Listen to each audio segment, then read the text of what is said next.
សួស្តីអ្នកគ្នាតោះសម្រាប់អ្នកដែលគាត់ចង់បង្កើត account សម្រាប់ដំបូងបំផុតណាចេះតែមានការភ័ន្តច្រឡំថា Upwork ហ្នឹងវាជាមួយនឹង Job Escape មែនតាមពិតទៅដោយសារតែចេះនៅពេលដែលយើងវាយ Upwork អញ្ចឹងណាពេលខ្លះវា load ជា sponsorship load ជានេះវា load sponsor យើងមើលពីឧបត្ថម្ភឬក៏អង់គ្លេសគេដាក់ sponsorship ឬក៏ sponsor កន្លែងហ្នឹងគឺវាមិនជា official website ទេអញ្ចឹង official website របស់ Upwork គឺ upwork.com នេះអាទី3នេះយើងមើលមកកន្លែងដែលគេដាក់ domain ដាក់ថា www.upwork.com ហ្នឹងបាន official website តោះមកយើងចូលចុច click លើហ្នឹងមកវាចូលមកwebsite ផ្លូវការរបស់គេហើយអញ្ចឹងបើយើងមាន account មានគណនីហើយយើងចុច line login នេះមកបើសិនជាអត់មានគណនីទេយើងត្រូវ sign up ហើយវិធី sign up វិធីចូលឈ្មោះងាយៗឯងយើងចូលមក select ទៅលើទី2 freelancer នេះតោះមកយើងដាក់ apply as a freelancer ហ្នឹងទៅដោយសារយើងអ្នក freelancer យើងចង់រកការងារអញ្ចឹងគាត់ចុចលើនេះមកវានឹង load ព័ត៌មានឲ្យយើងបំពេញហើយបើសិនជាយើងមាន Google account ស្រាប់ក៏ទៅស្រួលទៀតបើសិនជាយើងអត់មានទេយើងបំពេញតាមហ្នឹងមកស្រួលទេអញ្ចឹងខ្ញុំអត់ចង់បញ្ជាក់ច្រើនទេគ្រាន់ថាចង់បញ្ជាក់រឿងមួយគឺ official website គឺ upwork.com មិនមែនអីផ្សេងណាអញ្ចឹងបើឃើញអីផ្សេងកុំចូលទៅពេលដែលយើងចុចឈ្មោះទៅពេលខ្លះវា load ចេញជា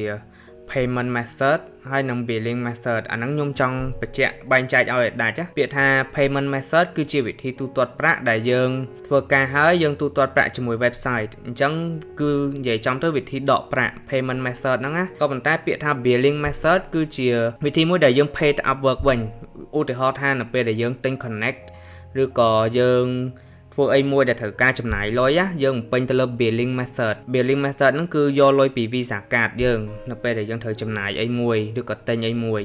ក៏ប៉ុន្តែសម្រាប់ payment method គឺជាវិធីដែលយើងដកប្រាក់ពី website ហ្នឹងហើយវិធីដកប្រាក់ហ្នឹងមានដូចជា Payoneer មានដូចជា PayPal អីច្រើនអញ្ចឹងទៅគេផ្ដល់ជម្រើសឲ្យយើងណាក៏ប៉ុន្តែនៅស្រុកខ្មែរយើងអ្វីដែលដំណើរការល្អបំផុតសម្រាប់ឥឡូវហ្នឹងគឺ Payoneerចឹងអ្នកនរគ្នាចូលទៅកន្លែង billing ចូលទៅកន្លែង payment method ហើយជ្រើសរើសយក Payoneer ហើយបើសិនជាអ្នកទាំងអស់គ្នាអត់ទាន់មាន Payoneer ទេអាចចូលមក payoneer.com នេះអាហ្នឹង website របស់ Payoneer ផ្លូវការដែរ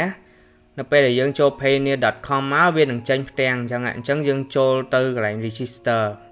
នៅពេលដែលយើងចូលទៅ register វានឹងសួរនាំនៅព័ត៌មានតិន័យអីផ្សេងៗអញ្ចឹងណាយើងបំពេញតាមហ្នឹងទៅកន្លែង business name នេះ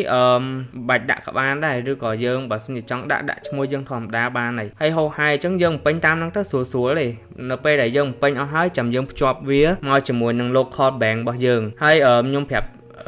ពី tip មួយទៀតនៅពេលដែលយើងភ្ជាប់មក local bank អាចភ្ជាប់ចូល AC Lida ព្រោះថាអញ្ចឹង Payoneer ហ្នឹងនៅពេលដែលយើងដកមកជាធម្មតាមួយ transaction ខំ$800យើងអស់$5រៀលគេ charge ហើយនៅពេលដែលយើងដកចូលមកធនាគារស្រុកខ្មែរយើងហ្នឹងធនាគារស្រុកខ្មែរយើងដកមកតង់ទៀតគេហៅ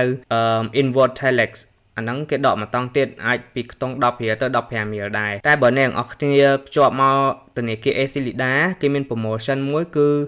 គេអត់កាត់inward telex ហ្នឹងឯងគេ free ឲ្យហ្មងអញ្ចឹងយើងអស់តែ$5រៀលថ្លៃដកពី Payoneer អញ្ចឹងអ្នកទាំងអស់គ្នា save លុយបានច្រើនណាខ្ញុំប្រើជាមួយ AC Lida ហ្នឹង save បានច្រើនមែនតើខ្ទង់2ឆ្នាំចុងក្រោយនេះអត់បានគេអត់កាត់សេវា$10រៀលហ្នឹងឯងអញ្ចឹងសំលុយបានច្រើនដែរជំនួសដែលល្អនៅពេលដែលយើងភ្ជាប់ចូលមកធនាគារក្នុងស្រុកគឺភ្ជាប់ជាមួយ AC ដែរចំណេញលុយថ្លៃ inward $10រៀលហ្នឹងអូខេបើមានសំណួរអីបន្ថែមអាចសួរនៅខាងក្រោមបាន Thank you